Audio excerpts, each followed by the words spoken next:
Welcome back to another Epidose of these crazy people that just keep eating meat and can't stop talking about. Today, we're doing another short ribs. Yes, we do short videos and we do long format videos. This is one of the short ones. Today's topic is what, Justin? How I almost died to a weak bird. So what happened there, Justin? Something bothered your tummy? Yeah, you put it that way. That's putting it lightly. Yeah, I got salmonella. I did it to myself. I was making some chicken in the frying pan. It was defrosted, but it was a bone-in chicken. I typically do boneless chicken. And I thought it was cooked all the way. No, I did not use a meat thermometer. I was just eyeballing it. It looked I like know it what to was get you for good. Christmas. I didn't cut it open or anything like that. And just like most people that are on any particular diet, you meal prep, right? And so you usually take 1 or 2 days out of the week where you cook for like the next 3, maybe 4 days, depending on histamine tolerance and how much you eat each day and things like that. So I was just doing my typical meal prep. I had some ground beef, made that chicken. I think like one other thing, maybe like some flank steaks or something. And then the next day, so I had it sitting in the fridge. The next day, I get it out of the fridge, go to eat it. I throw it on a plate, throw it in the microwave because I'm a heathen. Nuke it, open it, start munching on it, and it is clearly undercooked. Like it is pink, it's a bit gooey. Everything, all natural instincts said, don't eat it, throw it away. But I thought, I'm carnivore. I've got that strong carnivore acid stomach. I should be fine. This was literally the acid test. Literally the acid test. Yes. Um, I ate it, which was a bad idea. Kind of interesting. I was trying to have liquid milk at the same time too. And the reason why it took me a while to figure out what was going on is so like within the next like 2 or 3 days, I had some pretty gnarly rushes to the bathroom, if you get my drift. But I honestly thought, because sometimes I do react to dairy not great. And so I thought it was the dairy. The dairy smelled fine and everything, but I thought, okay, this is my final test with liquid dairy. It's just a no-go with me. So I kept having these horrible bowel movements that way, but I kept attributing it to the dairy. And then like a few days of that, because I wanted to finish the milk, because otherwise it just sits there and goes bad. I was like, oh, if it's just giving me diarrhea once a day, that's not terribly bad. I can go through that. I'm not gonna let that milk go bad. I would rather have diarrhea every day. Yeah, it's like that's hey, money's tight, man. Have you seen this economy?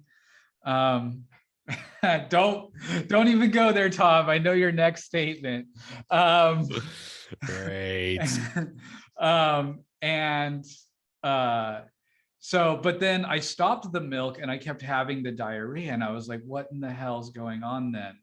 And then like it took a good week, honestly, before the real symptoms started Uh-oh. of the severe stomach cramps. Uh-oh. It was like the next Friday night, like the stomach cramps were wicked bad.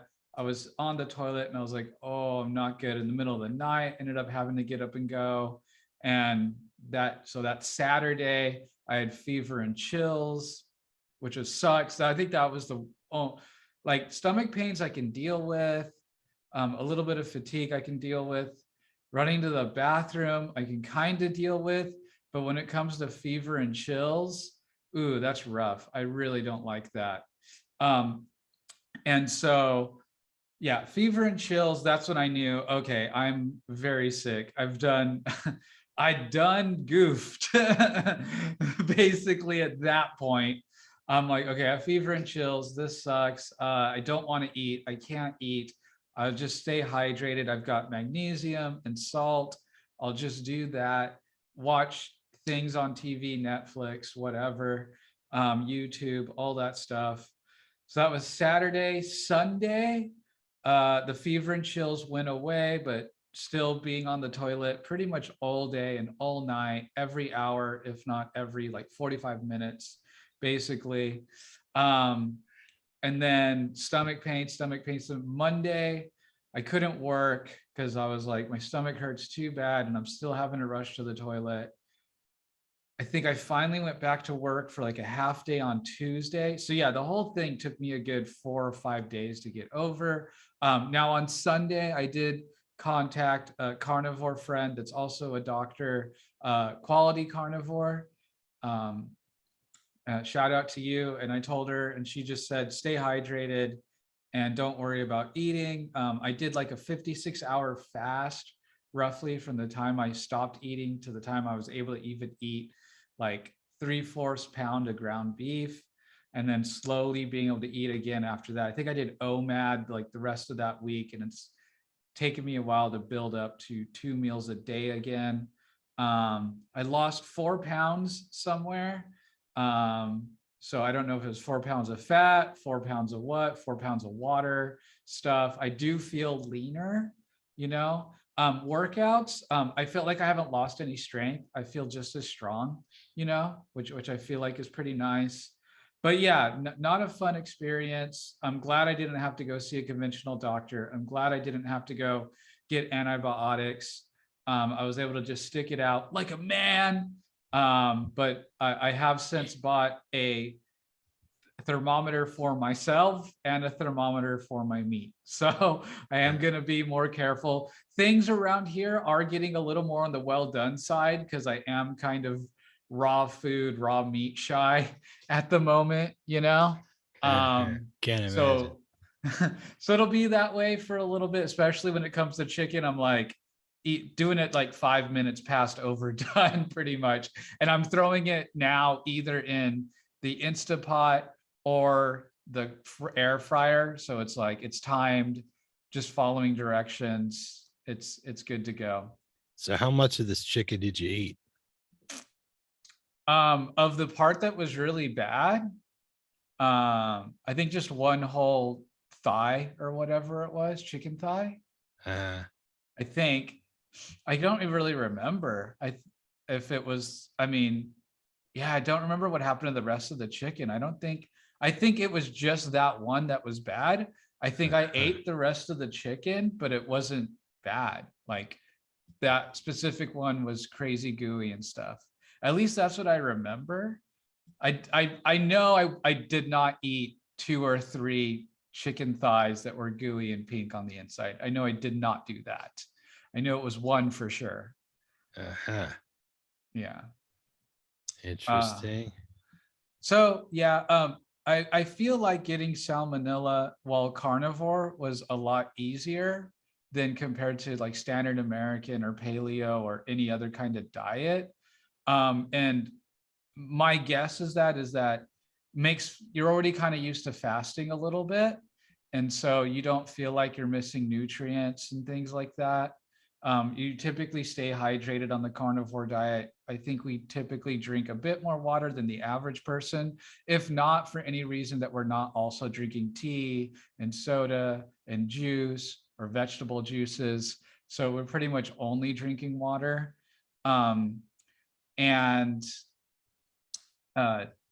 just, you know, what was interesting is that I think I did enter a really deep state of ketosis of probably after fasting for about 36 hours, because I had mental clarity, I had energy, my stomach hurt and like I was running to the restroom and, you know, so still had kind of a fever.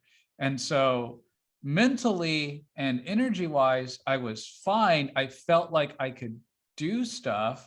It's just temperature regulation, running to the restroom, being with stomach pain just kind of made it not possible, you know. So you felt pretty good other than you thought you might die. Yeah. Which is a funny combination, but it really was like that. You know, it wasn't like everything failed. There were parts of me that felt good while I was sick, you know. Just Well, as kind my of cousin Keith told me, Salmonella is no joke. No, I do not recommend. 3 out of 10 as far as like greatest experiences in life. I'm gonna look it up real quick. How many people die each year from Salmonella Poisoning? Well, I know it's typically older people, which the old and infirm are typically, they're susceptible to almost everything. So, Well, they probably trip and and I fall think, running for the bathroom too, right. And children, I think it's bad for them too. They can get really bad fevers and not stay hydrated and stuff like that too. So CDC estimates that Salmonella bacteria causes about 1.35 million infections, 26,500 hospitalizations, and 420 deaths in the United States every year. Oh, so the majority just stick it out at home. So that's good. It's not that worrisome. I do It know a couple feels horrible, but obviously the actual lethality or severe case is relatively rare. So that's good.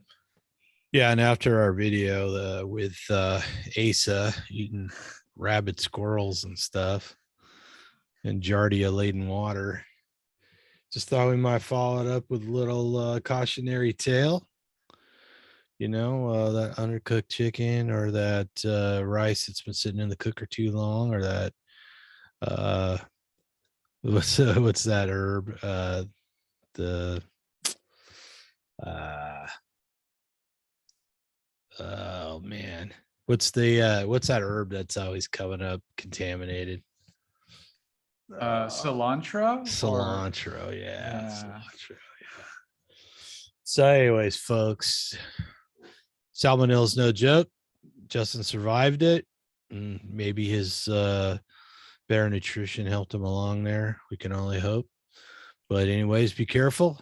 If you're going to cook that meat, cook it right. If you're going to eat raw, make sure it's not contaminated. And yeah, I don't eat raw chicken myself. Something fresh. Yeah, something that was killed and cleaned properly, because a lot of that chicken that comes out of those big processing plants is always contaminated. So it's hard for them to gut all those chickens and not get bacteria everywhere. So, and it doesn't get talked about a lot, but Stachybotrys is as big a problem, I think, as salmonella. And I'm not even sure that they really know how many people get sick from one or the other. So anyways, just a little short ribs for you out there. Just a little cautionary tale.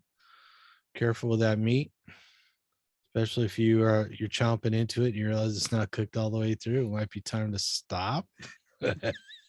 Yeah. A dog probably has better basic instincts than me when it comes to that.